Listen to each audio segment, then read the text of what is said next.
Hello, hello. Thanks so much for tuning into this video. My name is Nour Abu-Saif. I am the head of insights and reporting here at AutoData Middle East. And today I'm super excited to take you through some insights on our new analytics platform called AutoData Analytics. Today I'll demonstrate just a quick analysis for you guys for some data and insights that I've been a bit curious about. So without further ado, I'll jump right into it. Actually, before I do, just would love to ask you all to like, subscribe, repost, and follow to stay up to date with all of the data and insights that we push into the market. So, without further ado, I will go ahead and share my screen.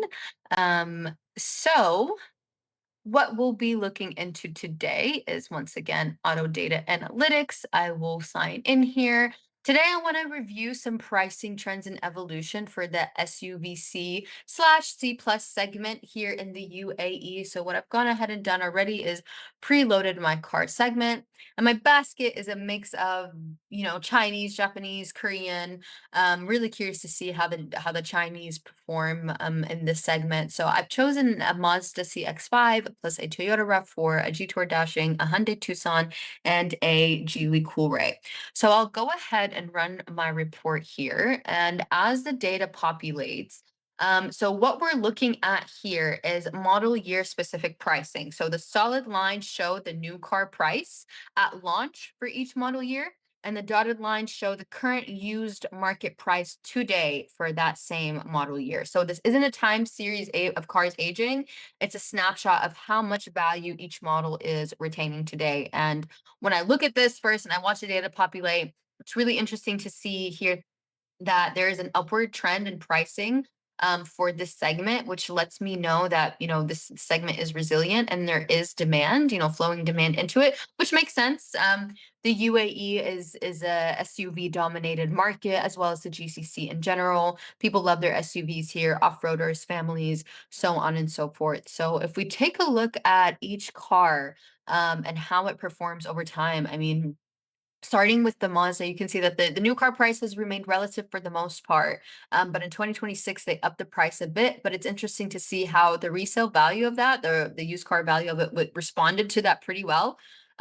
Despite it being a price increase, I mean, it didn't widen that gap as much. But if you go back, obviously, into the older model years, looking at a 2022, the resale value doesn't hold up that well over 5 years' time. But if you look at a 1 year old, 2 year old, 3 year old car, then that is a pretty decent, healthy depreciation curve for those first 3 years.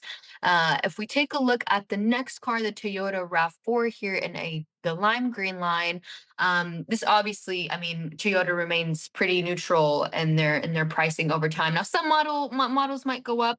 But for the most part, and looking at the RAV4, I mean, they stayed pretty much consistent with that new car price. And the same thing I can say for the resale value as well. You can never go wrong with the Toyota. It's one of the most reputable brands, and you can see that obviously in the data as well. But that gap does not widen too much, especially as you get into the 4 year old and 5 year old cars. It stays pretty consistent, and it holds that strong resale value. So very very cool to see this data reconfirmed. With what people think about the market in terms of opinions, and it actually aligns with what we see in the data. The next car we'll look at here, I'll just go by the graph. The Hyundai Tucson. So what's interesting to me here is that they're pushing Hyundai is pushing the Tucson kind of upwards in this segment to be more of a stronger price point. Which, doesn't seem too bad.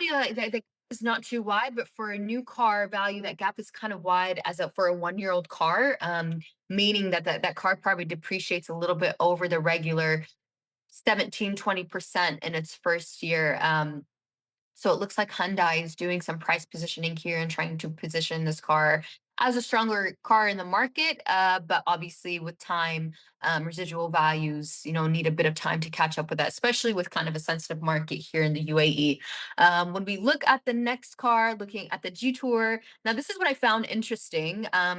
G-Tour over time, that resale value is acting pretty typical for the most part, especially for a new Chinese entrant. But the latest model year, the 2026, feel like it's holding its value pretty well. Especially looking at how the used car price is depreciating over time. Now, 2023 model year seems to be, the best bang for your buck, especially because they lowered that new car price back then, and the resale value of the car is also responding pretty well to it. Again, on a model level, we're aggregating all the variance and trim here, so easy to see how G Tour and these Chinese cars are performing here in the market, especially taking a look at the Geely Next now as well. On the softer side of the new car pricing, they've remained pretty consistent. I want to say they've increased the price a bit over time, probably going the mid 60,000s to now the mid 75,000s in 5 years time. But that resale price is staying a bit volatile, and the gap does not it's not widening too bad, especially as you get into the older model years.